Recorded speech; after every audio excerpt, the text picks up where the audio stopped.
ചാടൂർ ഗ്രാമീണ നാടകവേദിയുടെ ആഭിമുഖ്യത്തിൽ കഴിഞ്ഞ 5 ദിവസമായി നടന്നുവന്നിരുന്ന നാടകോത്സവം സമാപിച്ചു. സമാപന സമ്മേളനം ജില്ലാ പഞ്ചായത്ത് പ്രസിഡന്റ് VS പ്രിൻസ് ഉദ്ഘാടനം ചെയ്തു. വളരെ സന്തോഷമുണ്ട്. കാരണം നാടകങ്ങൾ അവതരിപ്പിക്കപ്പെടുന്ന വേദികൾ വളരെ കുറവാണ്. പഴയകാലത്ത് നമ്മുടെ എല്ലാ അമ്പലങ്ങളിലും, എല്ലാ പള്ളികളിലും, എല്ലാ ആഘോഷരാവുകളിലുമൊക്കെ ഒരുപാട് കാണികൾ കാത്തിരുന്ന് പുലർച്ചയോളം അങ്ങനെ ഇരുന്ന് നാടകം കാണുന്ന ഒരു ശീലം നമുക്കുണ്ടായിരുന്നു. ഇന്നിപ്പോൾ ആ ശീലങ്ങളിൽ നിന്ന് പോയി.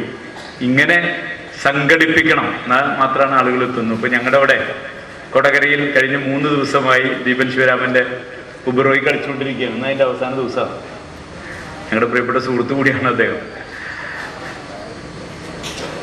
അങ്ങനെ ഒരു നാടകത്തിന്റെ ഒരു കാലത്തേക്ക് നമ്മൾ തിരിച്ചു വരിക എന്ന് പറഞ്ഞാൽ, നമുക്ക് അടുത്ത കാലത്ത് നമ്മൾ പുറകോട്ട് പോയാൽ ചില നന്മകളെ തിരിച്ചു കൊണ്ടുവരിക എന്നുള്ളത് തന്നെയാണ് അതിൻ്റെ അർത്ഥം.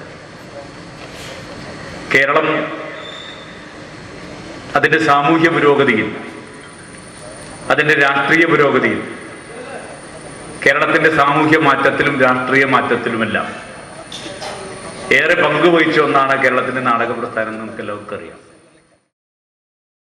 സമാപന ദിവസമായ തിങ്കളാഴ്ച ആലപ്പുഴ ജയചന്ദ്രൻ തകഴിക്കാരൻ അവതരിപ്പിച്ച ജോസഫിന്റെ റേഡിയോ, പ്രശാന്ത് നാരായണൻ സംവിധാനം ചെയ്ത മഹാരസികൻ ക്ലബ്ബ് വല്ലച്ചിറ അവതരിപ്പിച്ച നവരാഷ്ട്ര കഥ എന്നീ നാടകങ്ങൾ അരങ്ങേറി. ഇന്ത്യൻ രാഷ്ട്രീയ പശ്ചാത്തലം വിശദീകരിക്കുന്ന 2 നാടകങ്ങളും കാണികൾക്ക് പ്രിയപ്പെട്ടതായി. തുടർന്ന് നടന്ന സമാപന സമ്മേളനത്തിൽ അഡ്വക്കേറ്റ് TR രമേഷ് കുമാർ അധ്യക്ഷത വഹിച്ചു. നല്ല രീതിയിലുള്ള ഓഡിയൻസ് അല്ലെങ്കിൽ കാണാനായിട്ടുള്ള ആളുകൾ ഇവിടെ ഉണ്ടായിരുന്നു. അത് കുറവെന്നല്ല ഞാൻ പറയുന്നെങ്കിലും നേരത്തെയൊക്കെ ഉണ്ടായിരുന്ന പോലെ അത്ര താല്പര്യത്തോടു കൂടി നാടകത്തെ കാണാൻ തയ്യാറാകുന്നില്ല എന്ന സ്ഥിതിയുണ്ട്. നാടകത്തെക്കുറിച്ച് നന്നായി സംസാരിക്കാൻ കഴിയുന്ന ആളുകളിലൂടെയുണ്ട്. അപ്പം അതുകൊണ്ട് ഞാൻ ആ ഒരു സാഹചര്യത്തിലേക്ക് മുതിരുന്നില്ല. തീർച്ചയായും നമുക്ക് ഇത്തരമൊരു സാംസ്കാരിക ഇടങ്ങൾ നമ്മുടെ സമൂഹത്തിൽ സൃഷ്ടിക്കപ്പെടേണ്ടതുണ്ട്. ആ സാംസ്കാരിക ഇടങ്ങളിലൂടെ നമ്മുടെ ചെറുപ്പക്കാരെയും അതുപോലെ തന്നെ മറ്റുള്ളവരെയും തെറ്റായ രീതിയിൽ വഴിതെറ്റിച്ചു കൊണ്ടുപോകുന്ന വർഗീയതയുടെയും അതുപോലെ തന്നെയുള്ള അതുമായി ബന്ധപ്പെട്ടുള്ള ആഘോഷങ്ങളുടെയും ഇടയിലേക്ക് ആളുകൾ തിങ്ങി പോകുന്നു എന്ന സ്ഥിതിവിശേഷം നമ്മുടെ മുമ്പിലുണ്ട്.